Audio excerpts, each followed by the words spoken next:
Guys, high, আসসালামু আলাইকুম। সবাই কেমন আছেন? আশা করছি সবাই ভালো আছেন, সুস্থ আছেন। এটা হলো আমাদের নতুন বাসা, আর কি নতুন বাসার ছাদ।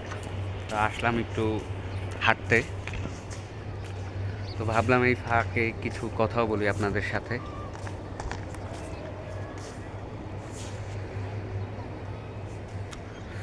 এখান থেকে ভিউটা বেশ সুন্দর, মাশাআল্লাহ। এই আপনারা যদি দেখতে পারবেন কিনা আমি জানি না, পিছনে অনেক দূরে আমার ঠিক পিছন বিমানবন্দরটা দেখা যায়। হয়তো ক্যামেরায় এখান থেকে বোঝা যাচ্ছে না। তো এখান থেকেই দেখা যাচ্ছে যে বিমানগুলো ওইখানে দাঁড়া হয়ে আছে, মানে দেখতে ভালো লাগতেছে। তো আজকের পর মানে কালকেই নির্বাচন, মাত্র একদিনও নাই আসলে, আজকে রাতটা খালি, আজকে রাতের পরেই নির্বাচনটা হবে।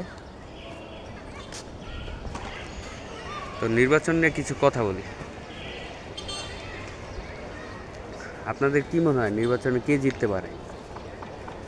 নির্বাচনে যেই জিতুক সেটা নিয়ে আমার তেমন কোনো মাথা ব্যথা নেই, তবে নির্বাচন নিয়ে কিছু কথা বলতে চাই। সেইটা হলো, আমাদের মানুষ অর্থাৎ সমাজ ব্যবস্থা, আমাদের মানুষের মেন্টালিটি যদি ঠিক হয় তাহলে আসলে মাথায় যেই বসুক না কেন সেটা বেশি একটা ম্যাটার করবে না।